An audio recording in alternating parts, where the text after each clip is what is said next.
Okay, hello everyone. Just getting ready for the interview with Montana Ricky, so give it a moment before we officially hit 3 p.m. here and 5 p.m. on the West Coast, or the East Coast. My bad. Okay. Cool. Just get quick here.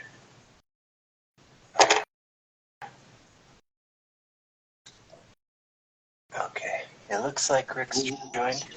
Hey, Can you what's up, see me? Ricky? Can you I hear can. me? Yeah. All right, it's gonna be kind of shitty because I'm stuck on the highway going to the airport real quick, but we're uh Yeah. we're in the new future. You can do whatever you want in the future. Right. Yeah. All technology. Right? Technology. It's good to see you, man. Yeah, good to see you. Even though I talked to you for an hour earlier today because I have no.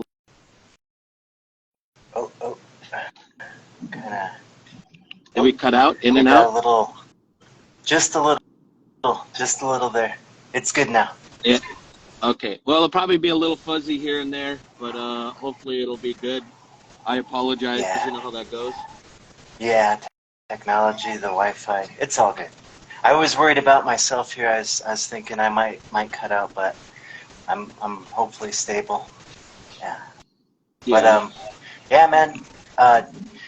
Just wanted to get you on and kind of talk a little bit about biking and BMX, and as well as Native American, being Native, and mainly just kind of catching up, like how are things going currently, and just Going.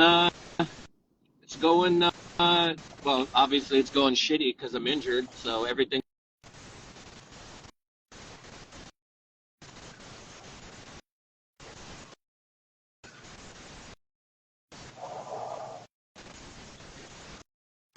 yeah, yeah, yeah. I know, like being injured. Yeah, yeah, a little bit. It was a little fuzzy there for a moment, but it should be good now. Okay, sweet. Yeah, I know.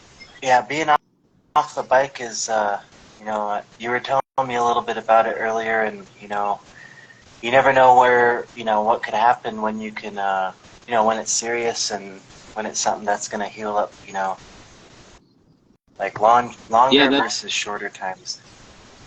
Yeah, and also I'm at that age where I know that I have a lot of people that follow me or people that are older than me, and they always play that same card. Well, Ricky, you'll get better. Oh, don't be a pussy. Oh, you're just complaining, and it's just like everybody's body's different, and like I can feel my body trying to give in to that.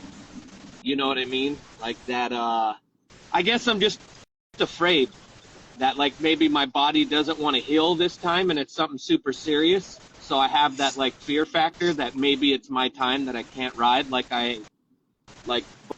before, if that makes sense. So it's like Yeah, a mortality kind of thing, you know? right.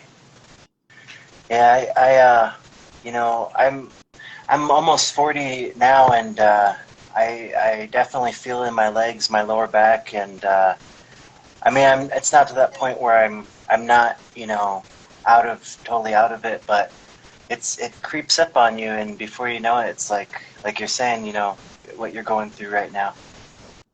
Yeah, yeah, my mind is perfect. Like my mind feels fine. Like I just took my bike out of the car and I got on it and I was like, oh, let me bunny hop. And then I was like, oh, I'm injured. And I went to bunny hop and obviously my back can't take that. So Yeah, it's all mental, but that's the hardest part about BMX is your body does eventually just take a shit on you. Like there's nothing you can really do about it if that makes sense. Like, you get a ride and it's all enjoyment, and when you're younger you don't think about it, and then when you hit that expiration date, it's nerve-wracking. So I've been right. I don't know. I haven't been taking it too well, obviously, by my Instagram posts, but I'm pretty sure anybody's like this when they're injured, you know? Right, right. And I mean, definitely, you're just dealing with it the way you're dealing with it, and that's nothing wrong with that for sure. I guess. Do you mind if we talk a little bit about like growing up as a native, or a little bit Yeah, like yeah, go ahead. because I feel like I grew up in off reservation. I didn't grow up over there on the Blackfeet Res or the Spokane Res. Grew up with Right. homies in Michigan, and just that mentality of reservation life versus the rest of the world, and what that's like, the comparison. Yeah, definitely. Obviously, I was on the res off and on all the time. I'd go to camp on the res, and I had family that lived on it sometimes. I'd ride my bike on the res because there was a couple skate parks that had the res. But just like you, is it called assimilated or whatever, where we grow up not on the res? I can't Yeah. say the word, but you know what I mean. Yeah. Yeah. Assimilated. Yeah, assimilated. But all of the guys that I looked up to before I started to get into BMX were all Native Americans that rode. So it was like there was this guy named Fish Stump. You know how all natives have those like crazy names, like we all, Yeah. like The I had cousins. a kid that I had a kid that I grew up with. His name was Kachif Red Thunder. I don't think there's a Native American that has a stronger name than that name. That's a crazy name, right? Right. Right. Yeah. It's Yeah. all the nicknames. Yeah. Oh, definitely. And I used to see the local kids, and there was this one guy named Fish Stump, and he used to be able to do 180s, and I was just like, man, I got to learn how to do 180s. And there was this other kid named DJ Hagen, and he started doing G turns, and that was kind of like what got me into BMX. Now I was 10 years old, I think, because I learned 360s when I was 11. Dang. So That's seeing those guys motivated me. I don't know if it was so much because they were Native American, or it was just the fact that we were all Native pretty much. yeah. You Yeah. know? Yeah. And just on bikes, just having fun, just out there riding. Yeah, definitely. And, when you grow up in a smaller neighborhood like that, like most of my friends that I grew up with stole bikes. So, like, everybody had, like, a stolen painted bike and stuff. It was a lot different than, like, I don't know, like other people's neighborhoods and stuff. Obviously everyone was poor. And so, Yeah.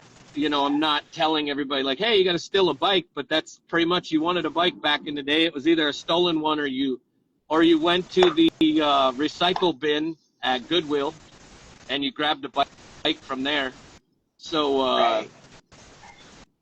you know, um, those those guys that I looked up to, there was another guy named Hermie Bellegarde, obviously another Indian with Hermie, weird name, but he used to do long jumps. So like I was like, oh man, I got to learn 360 and learn how to long jump. And I guess if I think about it, the guys that I first grew up looking up to were all Native Americans. So it's kind of funny when I think about that. Right. Right. You know? I didn't have too many natives around me. A lot of the guys were non-native, and they were definitely inspirational in just progressing. But I didn't get into till I was like maybe 14, 15, around 98-ish. But yeah, man. And I mean, I'm sure it's different over in Montana too. I got to go back there this past summer, and I rode with Chase Fenner up in Browning, and Yep. I hit up Missoula. Got to go there for a minute, but I definitely want to go back to check it out, and as well as Spokane, up in Spokane region. Yeah. Well, the good thing about like Montana is you have you have the Oates brothers. You got Brandon, and then his little brother. One rides street, the other one rides flatland now.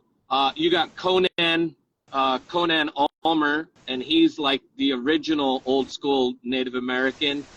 And then when you come to Great Falls, it's like me and Josh Parker, and then there's Dakota High Pine, and then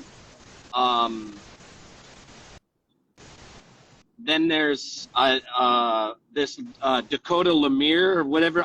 I'm probably messing his name up, but like that's the new up and coming kid that can do, you know, like 360 double truck drivers and all that stuff.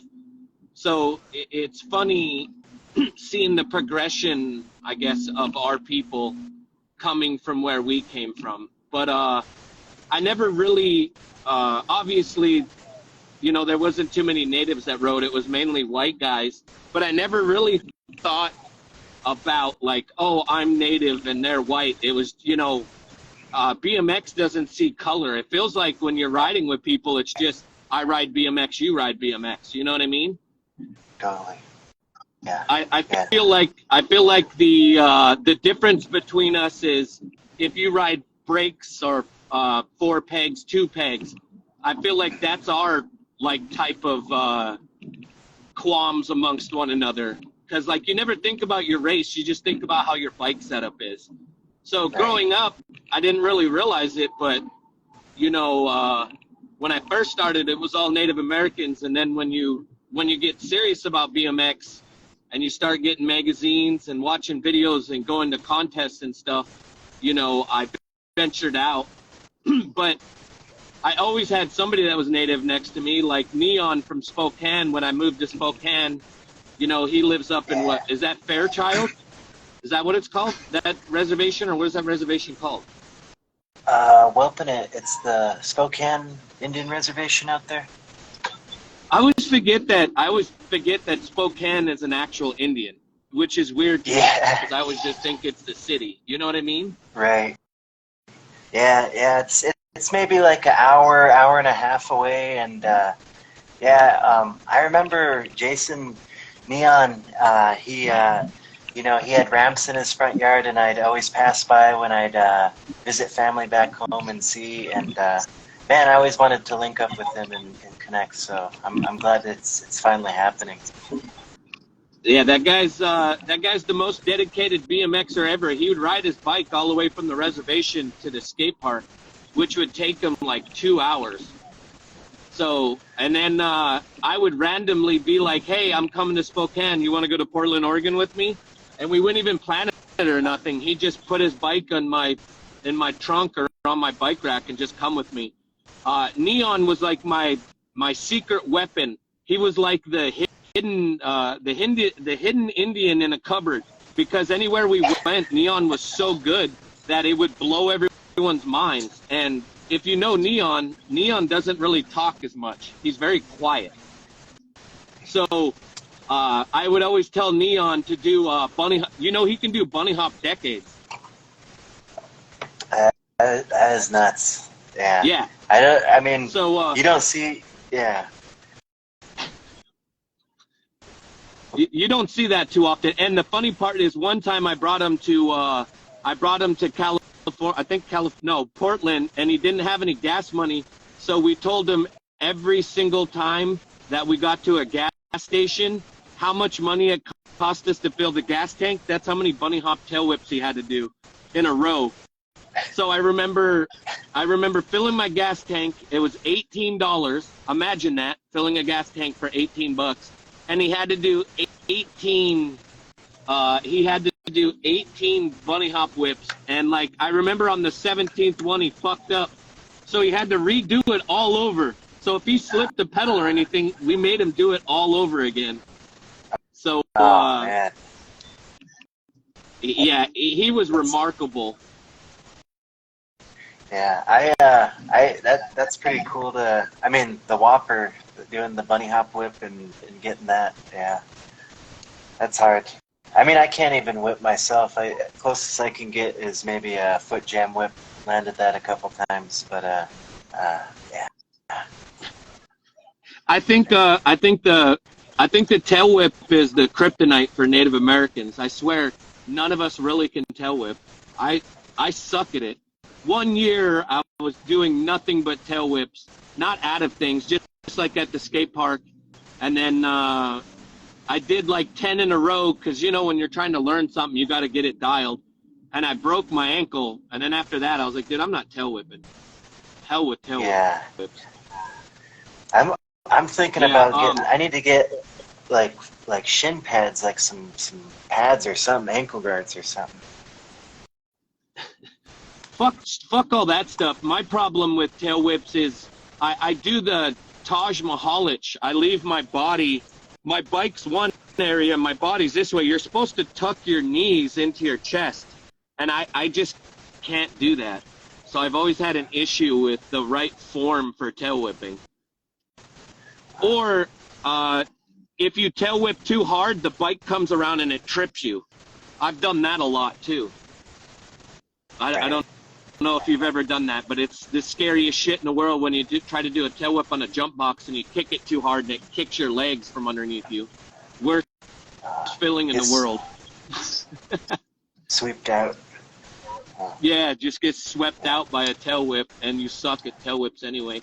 But yeah, going back, I could remember I'm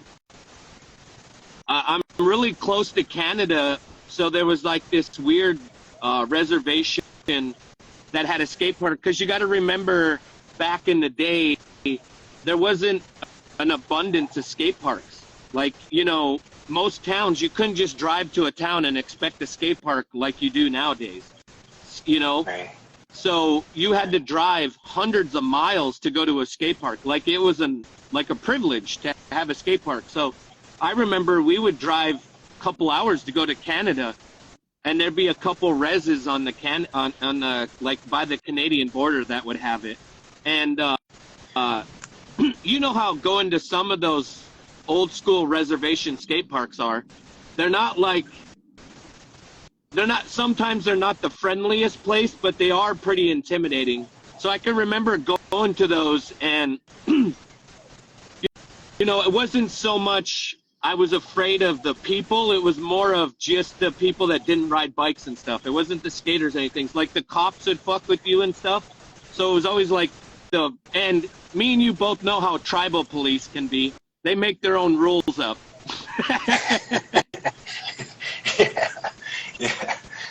Yeah, man.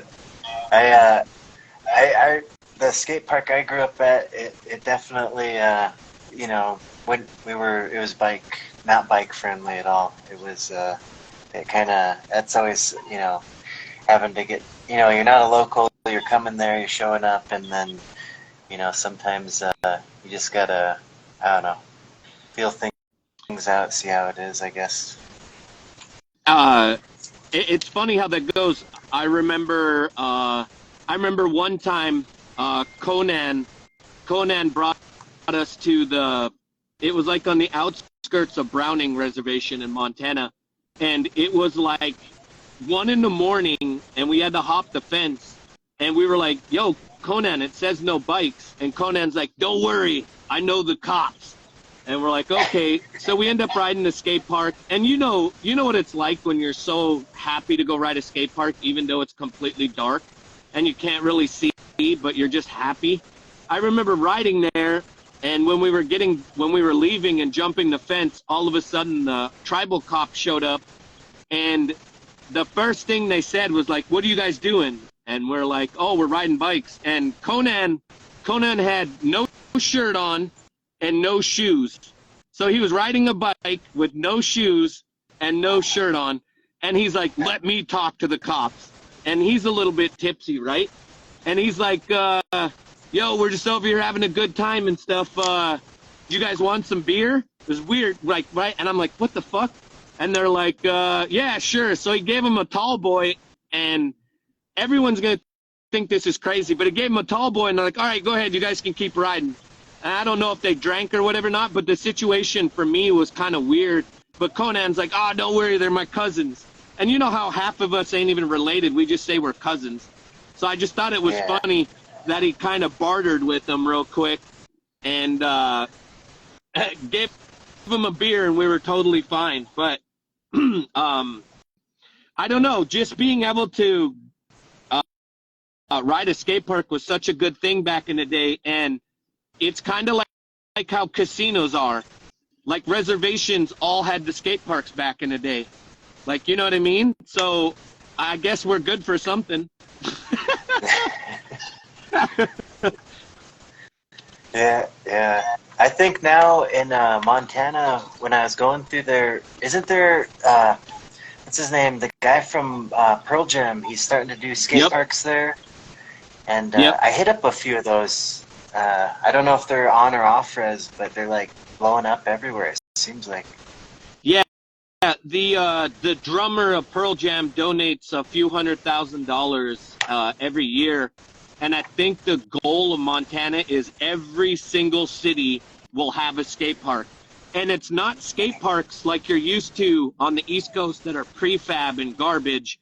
Or when you go to the West Coast and they have like, you know, some of them have like an 8-foot rule, a 6-foot rule. Montana doesn't have like a footage rule. So like you could go to a skate park and there'll be an 18-foot fucking vert wall there for no reason. Like, you know, so the skate parks are always going to have a full pipe, or, you know, they're very crazy. And since it isn't like in a big city, instead of spending so much money on the land, they get to put all that money into the skate park. So it's really great. And I guess the one thing that I do love that hasn't really happened is BMX companies haven't tapped into it yet. Like, they haven't realized, like, oh shit, Montana's the place to go. So on one hand, it needs to happen, and then on the other hand, you know, you don't want your spot poached. Yeah. So yeah. Well, I was considering moving back to Montana someday. I don't know. Like you're saying, it's a good place for BMX, but New Mexico has been nice for the winter months, I'd say. It's definitely more, you know, like right about now, or last couple months have been okay riding weather. But the skate parks up there, like you're saying, are a little different, and I don't know, I found they're really good for flowing, if you're into the flowing, that type of thing, airing out. I do a lot more street riding, so it was a little different style-wise, but it's always good to, like, practice other styles, and I don't know, I feel like, you know, do a little dirt jumping, a little vert. Right. And that's the difference between Montana's park and other parks, is Montana makes everything for actual skate park riding. It's not a plaza or for street. But if you go to Great Falls, Montana, they got an 18-foot stair handrail in the middle of the skate park. So it just kind of depends where you go. Right. You know what I mean?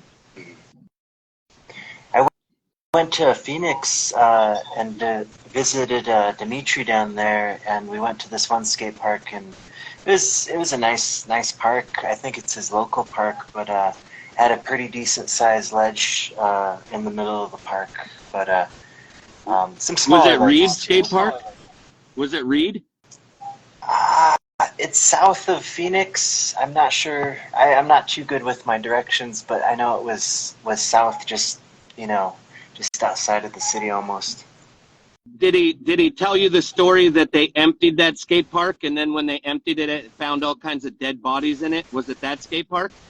It was like a pond at one time, and then they emptied it and made it into a skate park. Was it that one? He said it's Tempe Skate Park. Oh, okay. Yeah, oh, see, I was right. That was Reed. Yeah, I will say, I didn't know that I will part. say, yeah. See, I'm such a dork. I pay attention to things. The craziest thing I'd ever witnessed in Phoenix is they brought me to the Flagstaff. I don't know if it's a reservation, but they brought me to that skate park there. And there was a native dude that was downing 40s, drinking like crazy, and had no shirt on and cowboy boots, and was fucking murdering it. Dude. And I don't know if I was with Dimitri or whatever, but that guy was one of those riders where it was like watching a unicorn. Like I don't even know how to describe it. The rider was so amazing to me, and I'm like, dude, can you imagine if this guy's kind of shit-faced and he's riding in cowboy boots and he's killing it? I couldn't imagine what he'd be like sober. But and now obviously I've been talking and I talk about alcohol and I do all that stuff, and I'm not trying to bring my people down or whatever, not, but I you know, things like that kind of happen because when you live on a res, there isn't much stuff to do, and so you fall into traps like that. So I always feel bad when I say it because I'm making it sound like it's fucking amazing to see somebody drunk or doing things like that, but it's, you know, I don't like to venture around things, even if there's something that's a mishaps to do with our people, you know, because that's our kryptonite. Yeah. So it's better to, you know, joke about it, talk about it, instead of just leave the elephant in the room kind of thing, you know? True. That is true.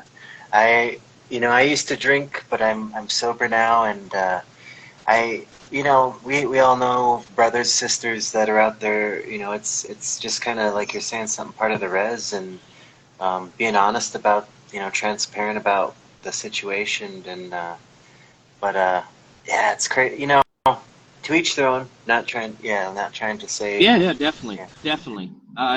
And there's nothing wrong with it. I feel like with our people, we gotta learn. We're so strong when it comes to not complaining or being political or anything, but being so strong doesn't give us a voice. Like, we don't have too many activists that are out there speaking for us like we did back in the 70s. And so I feel like instead of being so stoic, I wish our people, you know, because we're an oral, traditional type of person, our type of people. You know, we carry on our living through vocal means. You know what I mean? We don't write things down and do stuff like that. But I wish we talked more, and that's one thing that I wish more for our people as a whole.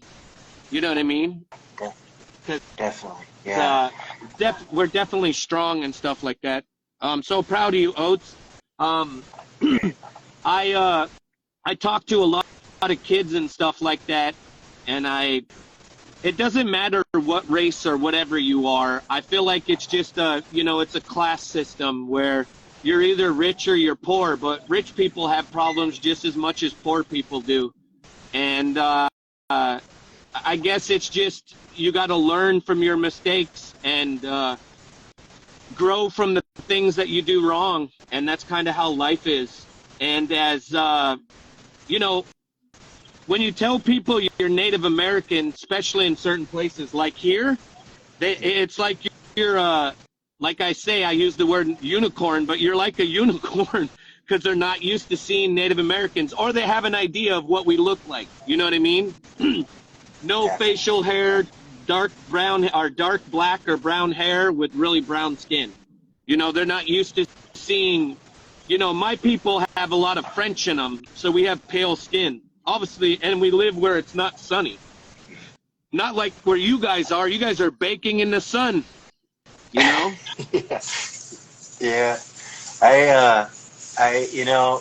You bring up a good point there, because growing up in Michigan, it was a totally different place than it is here in New Mexico. And, like you're saying, a lot of people, when you tell them you're Native, they don't, they have this idea of in their mind, of what Native is. And a lot of questions would come like, do you still live in a teepee, or do you get per cap money? They wouldn't know maybe what per cap is, but they would say it like, you get casino money. And but the thing with you're saying with skin color too, like being looked at as Native, because I have relatives who grew up on the res who do not look Native at all, who share that that sentiment with you, of like, how do you look, and but who you are, your identity versus like the way you look, and so it's a complex thing, to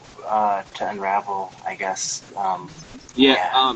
It definitely is. I have an acceptance issue. I was adopted, and I was adopted by a Mexican family. So, you know, predominantly Montana's white and Native American. And I was ashamed to be a Native American when I was younger because, you know, I didn't grow up around natives. And it wasn't until I got older that I realized how important it was to accept who I am and to hold on to what I am. And, you know, that's the hard part when you're mixed. You know, with me being half Native and a quarter, I can choose what I want to be, right? But the thing that you're most of is like the hardest thing. And when you come out with skin color, because like moving here, everyone thinks I'm Jewish or Middle Eastern or something because I have a beard, you know, Yeah. and green eyes. So I'm kind of I'm ashamed that I was ashamed of being Native when I was younger, but I totally understand it because everybody was Native. So there was no like, you know what I mean? Everyone was Native, but I didn't get accepted as Native. So I just didn't like the fact that I was Native, if that makes sense. And Definitely. I know that there's other kids out there that have experienced that. And it's a really sad feeling when you know you're something, but others don't perceive you as that. And it's really hard to find where you fit in with that kind of situation. So I definitely, even at 40, I still find, well, I'm 41, I still find myself trying to fit in, you know what I mean? Because whenever I say, oh yeah, I'm Native, you know, and then they're like, yeah, right. And, you know, most people that don't look Native, what's the one tribe that they always say they are? They always say they're Cherokee, right? Yeah. Yeah. Yeah, right? It's a common thing, yeah. Correct. And then I feel like it's because that's the one Native that they know. So I always say, if somebody says anything other than Cherokee, I'll believe you. Now, it doesn't mean that I don't believe you. It's just a common joke amongst Native Americans when somebody says they're Cherokee. You know, that's like the one thing we laugh about. But, you know, I tell people that I'm a Cinnabon, and they don't even get it. They always say, oh, you're a Cinnabon. So, you know, that's always been a joke of mine. But saying I'm a Cinnabon, it makes me feel really great because when you go to the National Museum of New York City, they have a whole like aisle that's dedicated to the Assiniboine Chippewa Crees. So like going and seeing that of my people made me feel really good because like you don't hear too much about my tribe as much. You know what I mean? Unless you live up north and you're a Plains Indian. Yeah. You know. Yeah. It's good to. I grew up not on the reservation, and so my adulthood, I've spent a lot of time just trying to get to know my identity more, and I'm reconnecting now, so I don't know if we lost Ricky or let's see. No, I'm here. I'm sorry. I'm at the airport now. I'm getting here. Yeah. Okay. So I'm at the airport. I hate to cut this short. I say we do a part 2, and then so I can finish, but I don't want to be rude because I'm stuck. I can't switch. Hold on. Yeah. So I'm stuck trying to get to this airport, but I don't want to be rude, and I appreciate everything. Let's try to get a part 2 so I'm sitting and we have good internet. You know what I mean? For sure. We can definitely do that. Let's plan for that, and we'll wrap things up here. I got a few things I was going to mention about an upcoming jam and just some other news, but it's great to have you, Ricky, and talk about these things. Being BMX in general, but also getting some things out about being Native and all that other stuff. So appreciate it. Yeah, definitely. I'm gonna try to help out Dimitri with his jam, and then also I have some news with the companies I work for that I'll be able to announce here in a couple days. I just want to know, I want people to know that are here or people that watch this later. I feel really privileged and happy that there's a team that's dedicated to my people. And ever since I got into BMX, I've always tried to do what I can to help us. Now, I know that can sound selfish to other people, but like the opportunities and chances for the Native American people is really slim. I think it's probably a 0.001% of us that ride. So I try to do my best in certain areas to take care of our people and do what I can. So for the last 10 years, I've always just tried to sponsor as many Native Americans as possible so I could, so I could grow the tribe. Yeah, yeah, definitely. Hell yeah. Yeah. All right, Gotta well, hold the door open. I'm going to go fucking A's. I'm going to go pick this up. Let's do a part 2. I appreciate you and anybody that watched or whatever, or you watch this in the future. Thank you guys so much. I love you, and we'll talk more, eh? Love you too, brother. Not much. All Thank right, you. peace. Have a good one. Yep. You Peace. too.